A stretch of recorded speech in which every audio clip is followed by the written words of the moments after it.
حضرت یوسف علیہ السلام قید خانے میں ایک بڑی مدت اور ایک لمبا زمانہ ٹھہرے رہے۔ اللہ تعالیٰ نے قید سے نکلنے کے لیے ایک بہترین غیبی انتظام فرمایا۔ اللہ کی غیبی مدد کی بدولت حضرت یوسف علیہ السلام قید سے باہر آئے اور پورے اعزاز اور شاندار استقبال کے ساتھ باہر آئے۔ قصہ یہ ہوا کہ بادشاہ وقت جس کا نام ریان اور لقب فرعون تھا، اس نے اس زمانے میں ایک خواب دیکھا۔ خواب اس نے یہ دیکھا کہ 7 موٹی گائیں ہیں اور 7 دبلی پتلی گائیں ہیں، اور عجیب بات وہ یہ دیکھتا ہے کہ جو دبلی پتلی گائیں ہیں وہ 7 موٹی گایوں کو کھائے جا رہی ہیں اور نگل گئے ہیں، اور ایسے ہی گیہوں کے سرسبز و شاداب 7 بالیاں ہیں، اور دوسری 7 بالیاں یعنی جن میں گیہوں کے دانے ہوتے ہیں، تو دوسری 7 بالیاں ان کو نگل رہی ہیں، کھا کے ختم کر دے رہی ہیں۔ اب اس نے یہ خواب دیکھا جس کا خلاصہ آپ کے سامنے بتایا گیا کہ 7 دبلی پتلی گائیں 7 موٹی گایوں کو کھا رہی ہیں، اور سرسبز و شاداب 7 بالیوں کو خشک 7 بالیاں نگل رہی ہیں۔ صبح ہوئی تو بادشاہ نے دربار میں جو نجومی وغیرہ جو خواب کی تعبیر بتلانے میں اپنے طور پر اپنے گمان کے مطابق مہارت رکھا کرتے تھے، ان سب کو بادشاہ نے جمع کیا، جمع کر کے ان کے سامنے اپنا خواب پیش کیا، اور خواب پیش کر کے تعبیر معلوم کرنا چاہیے کہ اس کی تعبیر کیا ہے۔ اب وہ لوگ حیران رہ گئے، اس کی تعبیر کیا ہو سکتی ہے؟ بہت سوچا، گہرائی تک جانے کی کوشش کی، لیکن حقیقت بالکل سمجھ میں نہیں آئی کہ اس کی کیا حقیقت ہو سکتی ہے اور اس کے پیچھے پس منظر کیا ہے، بیل سے خواب کے واقعہ کو کیا نسبت ہے۔ اسی میں وہ لگے رہے لیکن حقیقت تک نہیں پہنچے۔ جب حقیقت تک نہیں پہنچے، انہوں نے بادشاہ کے سامنے یہ کہا، قالوا اضغاث احلام، کہنے لگے یہ ملی جلی باتیں ہیں، بہکی باتیں ہیں اور ان کی کوئی حقیقت نہیں ہے۔ ایسا معلوم ہوتا ہے کچھ حقیقت کچھ غیر حقیقت، یہ ساری چیزیں آپس میں مل گئی ہیں۔ اگر یہ ساری باتیں حقیقت کی ہوتی تو ہم ضرور خواب کی تعبیر بتاتے، لیکن ساری باتیں حقیقت کی نہیں، سب ملی جلی باتیں ہیں، اور ملی جلی باتوں کی تعبیر ہم نہیں جانتے۔ وما نحن بتاویل الاحلام بعالمین۔ تو اسی دوران ایک دن اس قیدی کو جو نجات پا کر بادشاہ کی خدمت پر پھر سے دوسری مرتبہ مامور ہوا تھا، اور دوسری مرتبہ جس کو خدمت مل گئی، اس کو حضرت یوسف علیہ السلام یاد آ گئے۔ ایک مدت کے بعد اس کو حضرت یوسف علیہ السلام یاد آ گئے۔ اس نے آگے بڑھ کر بادشاہ سے کہا، اگر آپ اجازت دیتے ہیں، مجھے بھیجتے ہیں، میں اس خواب کی تعبیر لا سکتا ہوں، بتا سکتا ہوں۔ اب بادشاہ کی طرف سے اجازت ملی۔ علماء لکھتے ہیں یہاں قرآن کریم نے جو باتیں اس کے ضمن میں تحت میں آ جاتی ہیں ان سب کو چھوڑ دیا ہے۔ چنانچہ بادشاہ نے بھیجا اور جیل میں ملنے کے لیے اجازت فراہم کی، اور اس کے لیے جو دیگر ضروریات ہیں وہ تمام ضروریات مہیا کی گئیں، اور وہ شخص گیا۔ جانے کے بعد اس شخص نے حضرت یوسف علیہ السلام سے ملاقات کی. ملاقات کرنے کے بعد سب سے پہلے حضرت یوسف علیہ السلام کو لفظ صدیق سے یاد کیا. یوسف ایھا الصدیق، یوسف اے سچے، ایھا الصدیق. گویا اس نے یہ کہا آپ قول میں بھی سچے ہیں، عمل میں بھی سچے ہیں، زبان میں بھی سچے ہیں، فعل میں بھی سچے ہیں. ایھا الصدیق. اور یہ کہہ کر آگے اس نے کہا افتنا فی سبع بقرات سمان یاکلہن. آپ مجھے تعبیر بتلائیں، مجھے تعبیر بتائیں ان 7 بیلوں کے گایوں کے بارے میں جو دبلی پتلی ہیں، جو 7 موٹی گایوں کو کھا چکی ہیں، کھا گئی ہیں، ان کی کیا تعبیر ہو سکتی ہے. ایسے ہی 7 خشک بالیاں، 7 جو سرسبز و شاداب بالیاں تھیں ان کو نگل چکی ہیں، کھا چکی ہیں، ان کی کیا تعبیر ہو سکتی ہے آپ بتائیں، تاکہ میں لوگوں کے پاس جاؤں اور ان کو خواب بتاؤں تاکہ وہ سب کے سب جان لیں. حضرت یوسف علیہ السلام بالکل کئی زمانے سے قید خانے میں پڑے رہے، ایک لمبی مدت گزر گئی، لیکن علم کو کبھی انہوں نے نہیں چھپایا اور تعبیر بتانے میں بخل سے کام نہیں لیا.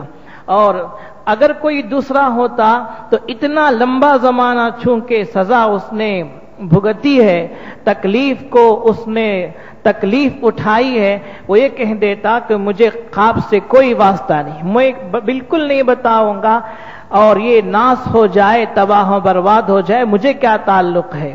لیکن یوسف علیہ السلام بخالت سے کام لیے بغیر خواب کی تعبیر بتا رہے ہیں اور بہترین تعبیر دے رہے ہیں. اور علماء کرام لکھتے ہیں اللہ تبارک و تعالی نے حضرت یوسف علیہ السلام کو اس فن میں بڑی مہارت دی تھی اور کمال عطا فرمایا تھا.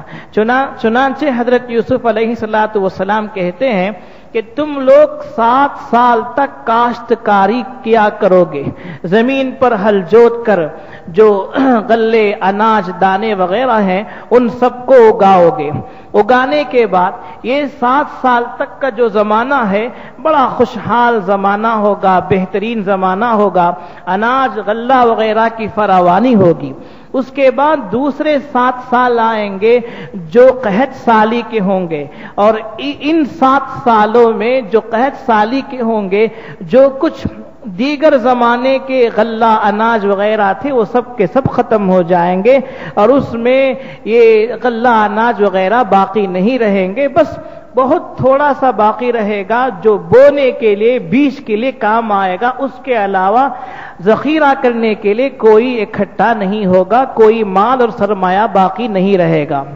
حضرت یوسف علیہ السلام یہ تعبیر دے رہے ہیں، اور تعبیر دیتے ہوئے اللہ تعالیٰ رہنمائی فرما رہے ہیں. یہ کہہ رہے ہیں کہ صرف انہوں نے تعبیر نہیں دی، تعبیر دینے کے بعد یہ کہا کہ 7 سال خوشحالی کے ہوں گے اور 7 سال قحط سالی کے ہوں گے. یوسف علیہ السلام کے ذہن میں یہ تعبیر کیسے آئی؟ علماء کرام لکھتے ہیں کہ بیل کو انہوں نے دیکھا، گائے کو انہوں نے دیکھا کہ بادشاہ نے گائے اور بیل کا تذکرہ کیا. بقرتن کا لفظ اس کا معنی گائے کا بھی آتا ہے، بیل کا بھی آتا ہے، اس لیے بعض مفسرین نے گائے کا ترجمہ کیا ہے اور بعض مفسرین نے بیل کا ترجمہ کیا ہے، اور میں 2 لفظ برابر بول رہا ہوں، حقیقت اللہ بہتر جانتے ہیں. تو چونکہ غلہ وغیرہ اگانے میں، اناج میں، کاشتکاری میں بیل کو بڑا دخل ہے. بیل کے ذریعے سے زمین کو ہموار کیا جاتا ہے اور اس کو صحیح کیا جاتا ہے، اور اس کے اندر جو نشیب و فراز، اتار چڑھاؤ ہے اس کو ختم کر کے زمین کو کاشت کے قابل بنایا جاتا ہے. اس لیے یوسف علیہ السلام سمجھے کہ بیل کا تعلق زمین سے ہے اور پھر 7 بالیوں کا تعلق اناج سے ہے، لہذا وہ حقیقت تک پہنچ گئے اور یہ تعبیر ان کے ذہن میں آ گئی. اللہ تعالیٰ نے تعبیر ڈال دی اور فوری طور پر وہ سمجھ گئے. سمجھنے کے بعد کہنے لگے کہ جو سال خشک سالی کے ہوں گے، 7 سال قحط سالی کے جو سال ہوں گے وہ خوشحالی کے 7 سالوں کو کھا جائیں گے. اور یہاں رک کر ایک بات یہ سمجھیں کہ سال کسی سال کو نہیں کھاتا، اس لیے کہ وہ کوئی ذی روح جان والا نہیں ہے۔ مطلب یہ ہے کہ پہلے جو خشک سالی کے 7 سال ہوں گے، بعد میں جو قحط سالی کے 7 سال ہوں گے، خشک سالی کے 7 سال میں جو اناج غلہ وغیرہ جمع کیا گیا تھا، قحط سالی کے 7 سالوں میں لوگ ان غلہ کو کھا جائیں گے اور ان غلہ کو کھا کر، اناج کو کھا کر ختم کر دیں گے۔ تو لوگوں کے کھانے کی تعبیر سال کے کھانے سے کی گئی، اور ظاہر بات ہے سال نہیں کھا سکتا ہے، اس کے پاس نہ جان ہے، نہ روح ہے، نہ عقل ہے، کچھ نہیں، اور سمجھنے والا سمجھ سکتا ہے کہ سال نہیں کھاتا، بلکہ سال میں جو موجود رہتے ہیں، جو زندگی گزارتے ہیں، وہ کھا جائیں گے۔ لہذا حضرت یوسف علیہ السلام نے تعبیر دی کہ جو کچھ 7 سالوں کے اندر لوگ جمع کر کے رکھیں گے، ذخیرہ بنا کر کے رکھیں گے، قحط سالی میں ان غلہ اناج کو کھا جائیں گے۔ اس کے بعد حضرت یوسف علیہ السلام اپنے طور پر ایک بات بتا رہے ہیں جو خواب دیکھنے والے نے نہیں دیکھا اور اس نے تعبیر بھی معلوم نہیں کی۔ حضرت یوسف خود ہی بتا رہے ہیں ان 7 سالوں کے بعد 1 سال بہترین آئے گا اور بہترین آئے گا، جس میں بارش بھی ہوگی، لوگ اس میں بہت کچھ اگائیں گے اور ان کو بہت سارے فائدے حاصل ہوں گے، وہ اپنے پھلوں کا عرق نکالیں گے، پھلوں کو نچوڑ کر اس کا رس نکالیں گے۔ قرآن کہتا ہے ثم یاتی من بعد ذلک عام فیہ یغاث الناس وفیہ یعصرون، جس میں بارش ہوگی اور لوگ عرق اور اس کا رس نچوڑ کر نکالیں گے اور عرق وغیرہ سے فائدہ اٹھائیں گے۔ یہ تعبیر حضرت یوسف علیہ السلام نے زائد بتائی۔ یہ زائد کیوں بتائی؟ تاکہ ان کو معلوم ہو جائے کہ ہم نامکمل اور ناقص نہیں ہے۔ ایک بات اپنے طور پر بتا دی جو انتہائی کمال کی ہے، اور بعض علماء نے لکھا ہے اللہ تعالیٰ نے اسی وقت وحی بھیجی اور یہ زائد بات اللہ تبارک و تعالیٰ نے بتا دی۔ اور بعض علماء اکرام یہ لکھتے ہیں کہ حضرت یوسف علیہ السلام کو خدا داد ذہنیت ملی تھی، بہترین سمجھ ملی تھی۔ انہوں نے یہ سمجھا کہ جب 7 سال خشک سالی قحط سالی کے ہوں گے، لا محالہ 8واں سال قحط سالی کا نہیں ہوگا، خشک سالی کا نہیں ہوگا۔ انہوں نے یہ تعبیر دی کہ 8ویں سال بارش ہوگی، جس میں لوگ پھلوں کا، اناج وغیرہ کا رس نچوڑا کریں گے اور عرق نکالا کریں گے، تیل وغیرہ نکالیں گے اور خوب فائدہ اٹھائیں گے۔ تعبیر بتانے کے بعد حضرت یوسف علیہ السلام نے مزید یہ بھی کہہ دیا، علاج بھی بتا دیا کہ جب 7 سال خوشحالی کے آئیں گے، بہترین آئیں گے، ان 7 سالوں میں ضرورت کے بقدر اناج غلہ وغیرہ لے لیا جائے اور جس کی ضرورت نہیں ہے اس کو انہی بالیوں میں چھوڑ دیا جائے اور انہی خوشوں میں رہنے دیا جائے، ان کو باہر نہ نکالا جائے۔ اور محققین لکھتے ہیں تجربہ کی بات ہے، جب تک دانا بالی کے اندر رہے کیڑا نہیں لگتا ہے اور اس کے اندر کوئی خرابی نہیں آتی ہے، وہ سڑتا نہیں ہے۔ اس لیے حضرت یوسف علیہ السلام نے فرمایا کہ ضرورت کے بقدر اٹھا لیا جائے، لے لیا جائے، باقی کو انہی بالیوں کے اندر رہنے دیا جائے، اس لیے کہ اگر ذخیرہ کرنے کے لیے نکالا جائے گا تو ہو سکتا ہے کیڑے لگ جائیں اور ضائع ہو جائیں۔ لہٰذا یہ تعبیر دی، اور تعبیر دینے کے بعد یہ کہا کہ جو کچھ اس کے بعد خشک سالی آئے گی، قحط سالی آئے گی، اس میں ان تمام کا استعمال کیا جائے۔ یہ تعبیر حضرت یوسف علیہ السلام نے بتا دی۔ اب وہ شخص خوشی سے دوڑتا ہوا بادشاہ کے پاس گیا اور بادشاہ کو اس نے یہ تعبیر بتائی اور یہ حقیقت اس نے سنا دی۔ جب بادشاہ کے سامنے یہ تعبیر آئی تو وہ حیران رہ گیا اور بالکل مطمئن ہو گیا، اور نجومیوں نے جو کچھ کہا اس سے بادشاہ مطمئن نہیں ہوا تھا۔ جب بالکل مطمئن ہو گیا اس نے کہا کہ بھائی وہ قیدی کون ہے، وہ شخص کون ہے، ہم اس سے ملنا چاہتے ہیں، ان کو میرے پاس بلا کر لاؤ۔ اب یہاں سے وہ شخص دوڑتا ہے یا بادشاہ کا قاصد وغیرہ پیغام لے کر جاتا ہے، بادشاہ کی طرف سے دعوت پیش کی جاتی ہے کہ بادشاہ آپ کو بلا رہے ہیں۔ اس وقت جب حضرت یوسف علیہ السلام بادشاہ کے قاصد کو دیکھتے ہیں فوراً نہیں آتے ہیں۔ نبوت کی شان ہے علم بھی ہے، حلم تحمل ہے، بردباری ہے، صبر سے کام لیتے ہوئے کہتے ہیں میں اس وقت تک نہیں آؤں گا جب تک کہ ان عورتوں کا قصہ اور مسئلہ واضح نہ ہو جائے اور وہ حقیقت کھل کر نہ آ جائے جو عورتوں نے مجھ پر الزام لگایا تھا اور عورتوں نے مجھ سے متعلق جو کچھ تہمت لگائی، جب تک یہ مسئلہ صاف نہیں ہوگا میں ہرگز نہیں آؤں گا اور بادشاہ کی دعوت قبول نہیں کروں گا۔ چنانچہ اب وہ شخص گیا، جانے کے بعد حضرت یوسف علیہ السلام کی بات سنا دی۔ بات سنانے کے بعد جب بادشاہ کے سامنے یہ بات پہنچی تو بادشاہ نے اب تحقیق کی اور تمام ان عورتوں کو بلایا۔ حضرت یوسف علیہ السلام جو کچھ کہتے ہیں قرآن کریم نے اس کا بہترین نقشہ کھینچا ہے۔ حضرت یوسف علیہ السلام یہ کہتے ہیں ان عورتوں کا قصہ واضح ہو جائے، حقیقت واضح ہو جائے، جبکہ بہکانے والی ایک عورت تھی عزیز مصر کی بیوی، اور عورتیں بہکانے میں شامل نہیں تھی۔ ہو سکتا ہے اس وجہ سے ذکر کیا ہو کہ انہوں نے مشورہ دیا تھا، اور یہ ہو سکتا ہے علماء لکھتے ہیں، مفسرین نے لکھا ہے یوسف علیہ السلام خاص اس عورت کا راز فاش کرنا نہیں چاہتے تھے۔ یہاں بھی پورے حلم اور بردباری سے کام لے رہے ہیں۔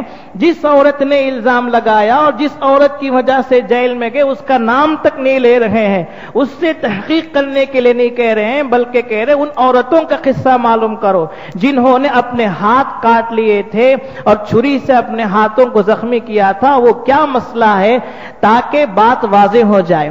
اس لیے کہ حضرت یوسف علیہ السلام سمجھ گئے اللہ تعالیٰ نے نبوت کی وجہ سے خداداد ذہنیت عطا کی تھی کہ چونکہ اعزاز سے بلایا جا رہا ہے، کوئی شاندار عہدہ دیا جائے گا اور ایک منصب دیا جائے گا، اور جب تک یہ بات رہے گی، یہ مسئلہ رہے گا، لوگوں کی ذہنیت صاف نہیں ہوگی، لوگ بعد میں تانا دیں گے یہی تو ہے وہ شخص جس نے عزیز مصر کی بیوی کے ساتھ غلط کاری کی کوشش کی تھی۔ یہ دھبا بعد میں پھر آ سکتا ہے، اور یہ بھی ہو سکتا ہے کہ عزیز مصر کا دل صاف نہ ہو اور دل میں اس کی کدورت باقی رہے، اس نے میری بیوی کے ساتھ ایسا کیا تھا اور صاف نہیں ہوا، اور اس وقت تو بادشاہ متاثر ہو گیا تھا، لیکن بعد میں ہو سکتا تھا کہ یہ خبر پھیلتے پھیلتے بادشاہ کے کان میں جائے کہ اس نے عزیز مصر کی بیوی کے ساتھ یہ حرکت کی، تو بعد میں بادشاہ پھر سے غصہ ہو جائے اور دیا ہوا عہدہ چھین لیا جائے۔ یہ سارے احتمالات تھے، اس لیے یوسف علیہ السلام جیل کے اندر رہ کر تحقیق کروانا چاہتے تھے تاکہ اعزاز کے ساتھ جانا حضرت یوسف علیہ السلام کا منشا نہیں، یہ منشا تھا کہ نبوت چونکہ اللہ تعالیٰ نے دی ہے اور نبی اللہ نے بنائے ہیں، لہٰذا یہ دھبا دھلائے، یہ الزام غلط ہو جائے اور ان پر کسی طرح کی کوئی تہمت اور بہتان باقی نہ رہے۔ چنانچہ حضرت یوسف علیہ السلام نے جب یہ بات کہی، وہاں تحقیقات شروع ہوئی تو عورتیں آئیں، آ کر انہوں نے گواہی دی کہ ہم نے حضرت یوسف علیہ السلام میں کوئی غلط بات نہیں دیکھی، وہ بالکل سچے ہیں، ما علمنا علیہ من سوء، ہم نے ان کے اندر کوئی برائی نہیں دیکھی، وہ سچے ہیں، پاک و پوتر صاف ہیں اور وہ غلط کاری سے بہت دور، کوسوں دور ہیں۔ جب عورتوں نے یہ گواہی دی تو عزیز مصر کی بیوی نے اسی میں اپنی عافیت سمجھی کہ خود ہی آگے بڑھ کر، اگرچہ حضرت یوسف نے ان کا نام نہیں لیا، لیکن علماء لکھتے ہیں جب اللہ اپنے لوگوں کی عفت پاک دامنی ثابت کرتے ہیں تو مخالف کی زبان سے کہلواتے ہیں، اور مخالف کی زبان سے کہلوا کر اپنے برگزیدہ شخص کو بالکل پاک و مطہر مقدس کر دیتے ہیں تاکہ کوئی الزام ہمیشہ کے لیے باقی نہ رہے، بالکل دھل جائے۔ چنانچہ وہ عورت خود ہی آگے بڑھتی ہے، آگے بڑھ کر کہتی ہے الآن حس الحق، اب بات واضح ہو گئی، حق سامنے آ گیا، میں نے ہی یوسف کو بہکایا تھا، میں نے ہی ورغلایا تھا، وہ سچے ہیں، بالکل پاک و پوتر ہیں، ان پر کوئی الزام نہیں ہے۔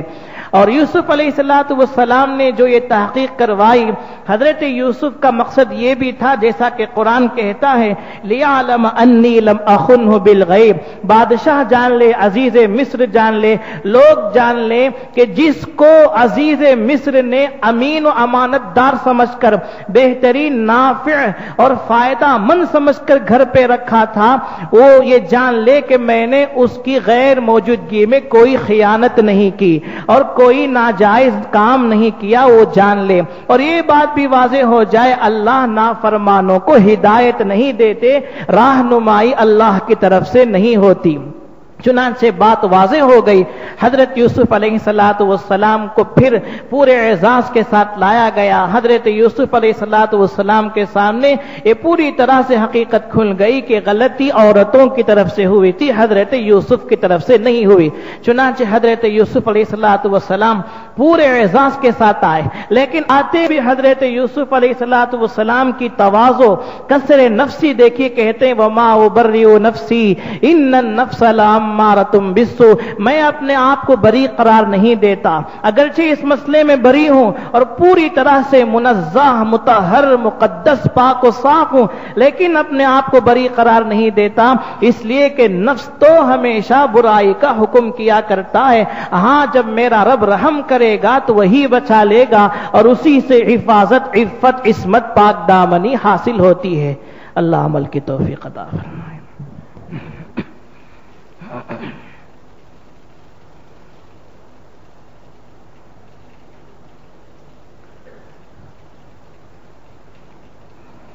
بسم اللہ الرحمن الرحیم،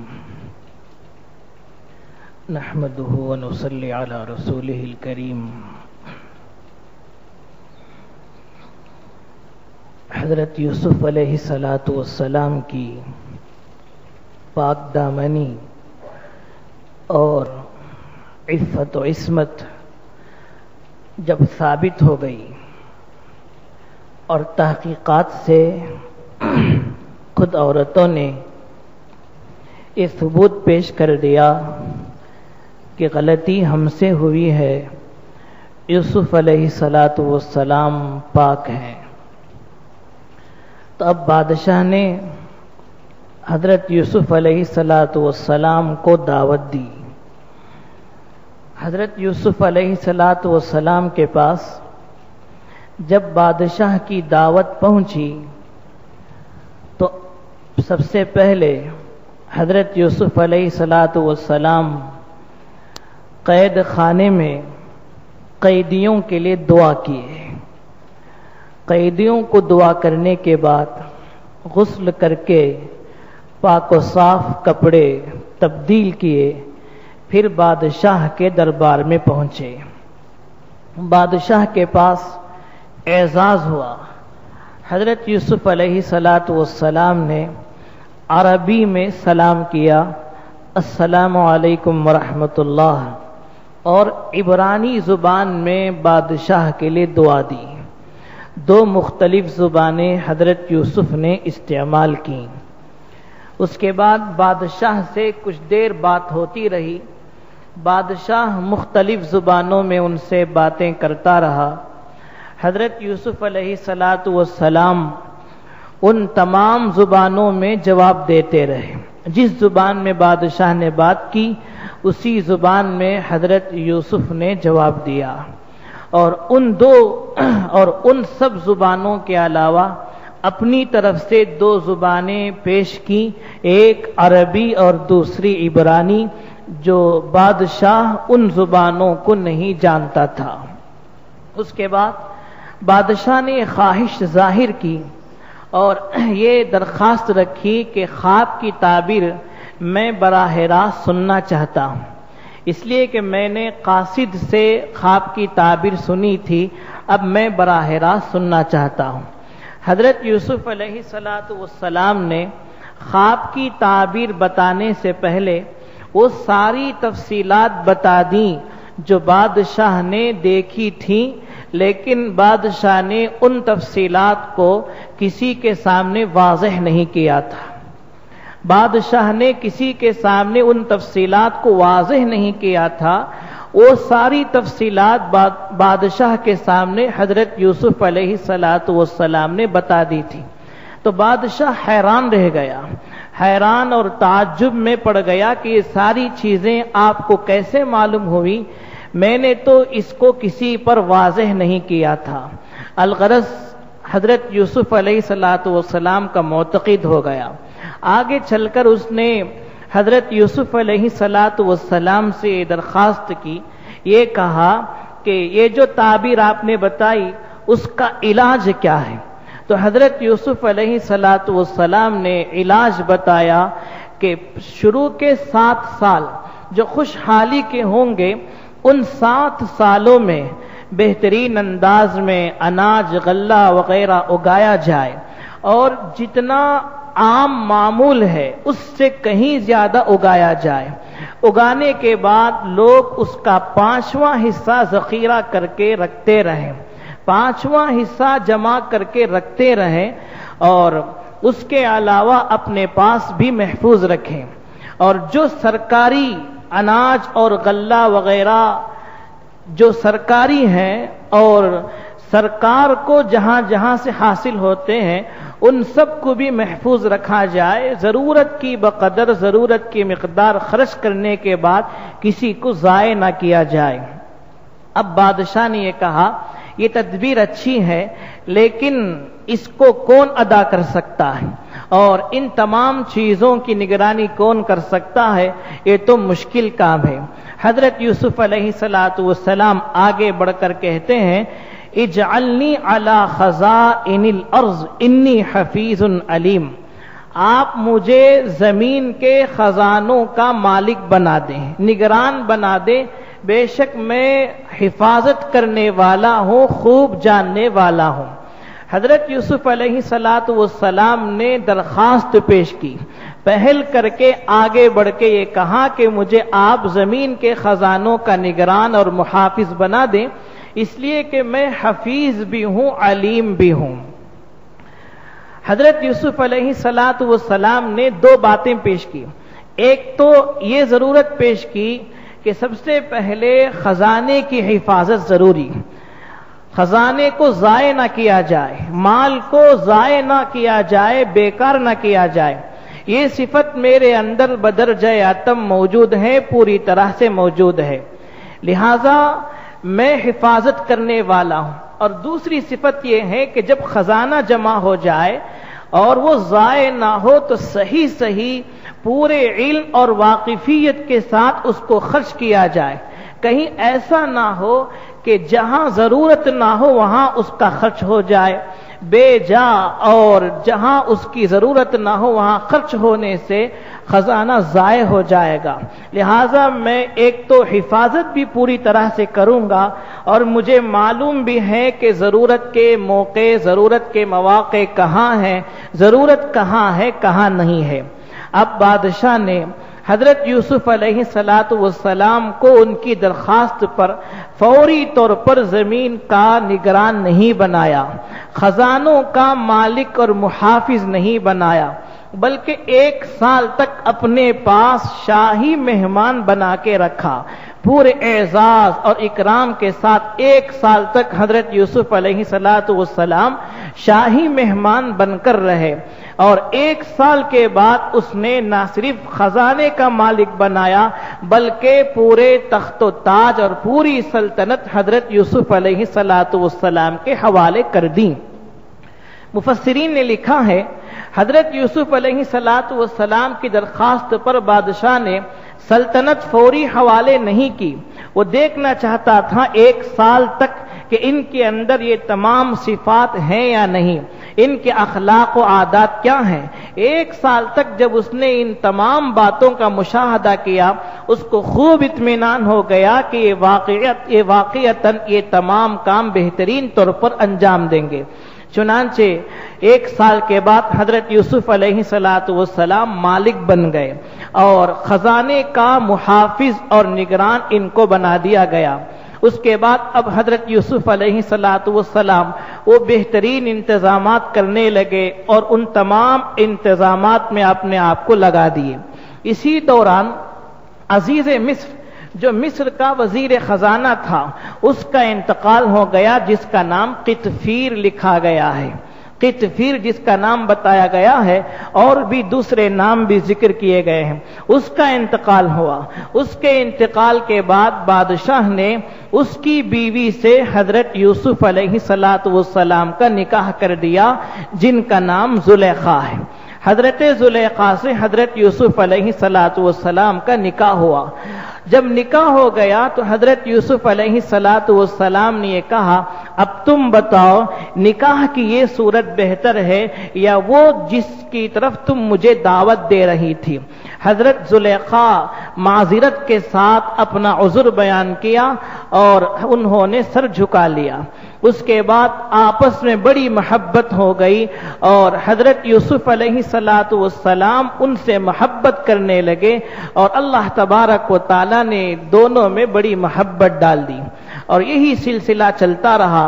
اس کے بعد حضرت یوسف علیہ السلام 7 سال تک پوری نگرانی کرتے رہے۔ 7 سال کے بعد جب قحط سالی کا دور شروع ہوا، قحط سالی کے دور میں حضرت یوسف علیہ السلام نے یہ بتا دیا کہ مصر تک قحط سالی نہیں رہے گی، یہ قحط مصر سے آگے بڑھ کر دور دراز علاقوں تک جائے گا۔ دور دراز علاقے بھی قحط سالی سے متاثر ہوں گے، وہاں بھی قحط پڑے گا، خشک سالی وہاں بھی آئے گی۔ چنانچہ اہل مصر کے لیے تو خزانہ جمع تھا، غلہ وغیرہ ان لوگوں نے خود ہی جمع کر کے رکھا تھا۔ اس کے بعد اہل مصر ان قحط سالی میں اپنے غلہ اناج وغیرہ کو استعمال کرتے رہے، لیکن دور دراز اور دور رہنے والے ان کے لیے تکلیف کا سامنا ہو گیا اور وہ مشکلات میں گھر گئے۔ اب حضرت یوسف علیہ السلام نے اعلان کر دیا اور یہ کہہ دیا کہ جو بھی مصیبت زدہ ہے وہ ہمارے پاس آئے، کم قیمت میں، معمولی سی قیمت میں اس کو غلہ اناج دیا جائے گا، غلہ اناج وغیرہ معمولی سی کم قیمت میں دیا جائے گا۔ حضرت یوسف علیہ السلام نے بادشاہ سے پہلے ہی یہ کہہ دیا تھا کہ کم قیمت میں غلہ دیا جائے، اور سرکاری غلے بہت ہوں گے اور کم قیمت پر دینے کی وجہ سے ایک تو مدد بھی ہو جائے گی غریبوں کی، اور قیمت لینے کی وجہ سے اتنی قیمت بادشاہ کو حاصل ہوگی، سرکار کو حاصل ہوگی کہ اتنا نفع پھر کبھی پہلے سے حاصل نہ ہوا ہوگا۔ چنانچہ اب حضرت یوسف علیہ السلام دینے لگے، اور یہ شہرت پھیلتے پھیلتے ارض کنعان تک پہنچی، فلسطین کی زمین تک، فلسطین تک پہنچی، جہاں حضرت یوسف علیہ السلام کے والد حضرت یعقوب علیہ السلام رہتے تھے۔ اور فلسطین کی زمین جو حضرت ابراہیم، حضرت اسحاق، حضرت یعقوب، حضرت یوسف علیہم السلام ان سب کی زمین تھی، ان سب کی جگہ تھی، آج بھی اس کا نام خلیل کے نام سے مشہور ہے۔ خلیل کے نام سے ایک بہترین پر رونق بستی آج بھی وہاں آباد ہے۔ تو وہاں تک یہ خبر پہنچی، حضرت یوسف علیہ السلام کی جو سخاوت تھی اور جو عام ان کی طرف سے عطیہ تحفہ دیا جاتا تھا، حضرت یعقوب علیہ السلام نے سنا تو اپنے بیٹوں کو بلا کر کہا کہ تم بھی جاؤ۔ جانے کے بعد وہاں بادشاہ کے پاس قیمت دے کر اناج غلہ وغیرہ خرید کر لاؤ، میں نے سنا ہے مصر کا بادشاہ بڑا رحم دل ہے، صالح ہے، نیک شخص ہے۔ چنانچہ یہ 10 بھائی وہاں سے نکلے، نکلنے کے بعد یہ لمبا فاصلہ طے کر کے بادشاہ کے پاس پہنچے۔ جب بادشاہ کے پاس پہنچے، اب حضرت یوسف علیہ السلام شاہی لباس پہن کر شاہی تخت پر بیٹھے ہوئے ہیں، دربار لگا ہوا ہے، لوگ آ رہے ہیں، اناج اور غلہ وغیرہ لے کر جا رہے ہیں، اور ان تمام امور کی کاموں کی نگرانی حضرت یوسف علیہ السلام بذات خود کر رہے ہیں، خود دیکھ رہے ہیں اناج غلہ وغیرہ صحیح جگہ پہنچ رہا ہے یا نہیں پہنچ رہا ہے، پورے کاموں کی نگرانی خود ہی کر رہے ہیں۔ چنانچہ اسی دوران حضرت یوسف علیہ السلام کے 10 بھائی بھی شاہی دربار میں آ گئے۔ حضرت یوسف علیہ السلام کو چونکہ اللہ تعالیٰ نے بہترین صلاحیت سے نوازا تھا، خداداد ذہنیت ملی تھی، لہذا دیکھنے کے بعد تاڑ گئے، سمجھ گئے کہ یہ میرے 10 بھائی ہیں اور یہ میرے پاس اس وقت آئے ہیں۔ چنانچہ جب وہ قریب آئے تو حضرت یوسف علیہ السلام مزید اطمینان کے لیے ان سے کچھ سوالات کیے، کچھ باتیں معلوم کی۔ حضرت یوسف علیہ السلام نے ان سے یہ کہا کہ تم لوگ تو مصر کے معلوم نہیں ہوتے ہو، تم دور کے ہو، تمہاری زبان عبرانی ہے، تم کہاں سے آئے ہو؟ ان لوگوں نے کہا ہم کنعان کی زمین سے آئے ہیں اور قحط ہماری زمین تک، ہماری بستی تک بھی پہنچا ہے، ہم غلہ اناج وغیرہ لینے کے لیے آپ کے پاس آئے ہیں۔ اب حضرت یوسف علیہ السلام نے کہا نہیں، مجھے تو یہ معلوم ہوتا ہے کہ تم جاسوس ہو، کسی کی طرف سے جاسوسی کرنے کے لیے آئے ہو۔ ان لوگوں نے کہا ہرگز نہیں، واللہ اللہ کی قسم، ہم تو اللہ کے نبی حضرت یعقوب علیہ السلام کے بیٹے ہیں، اور ان کا ایک اور بیٹا ہے جو وہاں پر موجود ہے اور اس کا نام بنیامین ہے، جس کو حضرت یعقوب علیہ السلام اپنے پاس رکھ لیے ہیں اپنی تسلی کے لیے، اپنی خبرگیری کے لیے۔ حضرت یوسف علیہ السلام نے پھر یہ کہا کہ تم پورے کتنے بھائی ہو؟ انہوں نے کہا کہ ہم پورے 12 بھائی تھے، جن میں سے ایک بچپن میں جنگل میں گم ہو گیا اور دوسرا بھائی اپنے ابا کے پاس موجود ہے، ہم 10 بھائی آئے ہیں۔ اب حضرت یوسف علیہ السلام کو پورا اطمینان ہو گیا۔ اطمینان ہونے کے بعد لوگوں سے کہا ان کو شاہی مہمان خانے میں ٹھہراؤ اور پورا اعزاز، پورا اکرام، شاہی دسترخوان بچھا کر خوب کھلاؤ پلاؤ اور ان کے ساتھ اچھا برتاؤ کرو۔ چنانچہ ایسا ہی کیا گیا، اور حضرت یوسف علیہ السلام کا یہ طریقہ تھا، ہر ایک شخص کو، ہر سائل کو ایک اونٹ کے بوجھ کے بقدر غلہ دیا کرتے تھے، یعنی اونٹ جس کو اٹھا سکے اور جو بوجھ اونٹ پر آ سکے اتنا دیا کرتے تھے، جس کی مقدار ایک وسق 60 صاع یعنی 210 سیر تک جس کی مقدار لکھی گئی ہے۔ 210 سیر تک حضرت یوسف علیہ السلام اناج دیا کرتے تھے۔ چنانچہ جب وہ لوگ جانے لگے، ہر ایک کو ایک اون بھر کر اناج اور غلہ دیا گیا، اور حضرت یوسف علیہ السلام نے ان لوگوں سے کہہ دیا جو وہاں نگرانی کیا کرتے تھے کہ جب یہ لوگ جانے لگے اور ان کا اناج اور غلہ بھر دیا جائے تو ان کی قیمت اور ان کے پیسے اس طرح سے ان کے سامان میں رکھ دیا جائے، پیسے رکھ دیے جائیں کہ ان کو پتہ نہ چلے، بالکل واضح نہ ہو، اور جب یہ اپنے ابا کے پاس اپنے یہاں جائیں تو اس کو کھول کر دیکھیں اور وہاں ان کو معلوم ہو۔ حضرت یوسف علیہ السلام نے اپنے بھائیوں سے 2 بات کہی۔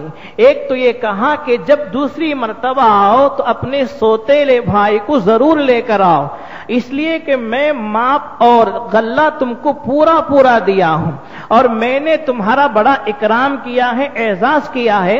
دوسری مرتبہ آؤ تو اپنے سوتیلے بھائی کو ضرور لے کر آؤ، قرآن بھی کہتا ہے اگر دوسری مرتبہ تم اپنے سوتیلے بھائی کو لے کر نہیں آؤ گے تم کو اناج غلہ نہیں دیا جائے گا۔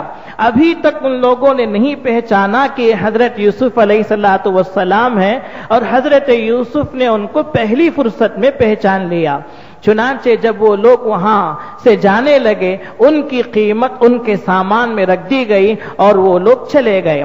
حضرت یوسف علیہ السلام نے قیمت کیوں رکھ دی، قیمت کیوں لوٹا دی، اس کی ایک حکمت، ایک وجہ علماء کرام نے یہ لکھی ہے۔ حضرت یوسف علیہ السلام کو شاید معلوم ہو گیا تھا ان کے پاس دوسرا کوئی پیسہ نہیں ہے، قیمت نہیں ہے، اب اگر قیمت رکھ دی جائے گی یہ دوسری مرتبہ دوبارہ آئیں گے اس قیمت کو لے کر۔ اور یہ بھی ہو سکتا ہے حضرت یوسف علیہ السلام نے گوارا نہیں فرمایا کہ اپنے ابا کے لیے، اپنے بھائیوں کے لیے کے لیے جو اناج اور غلہ دیا جائے اس کی قیمت لی جائے۔ حضرت یوسف نے اپنے پاس سے اپنی جیب سے پیسے جمع کر دیے، ان لوگوں سے لینا گوارا نہیں کیا۔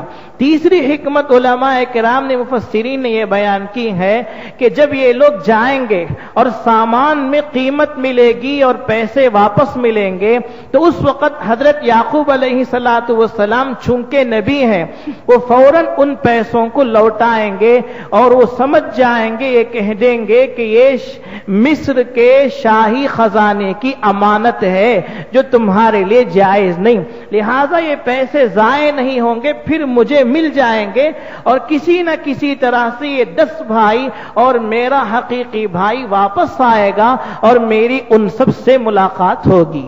اللہ عمل کی توفیق۔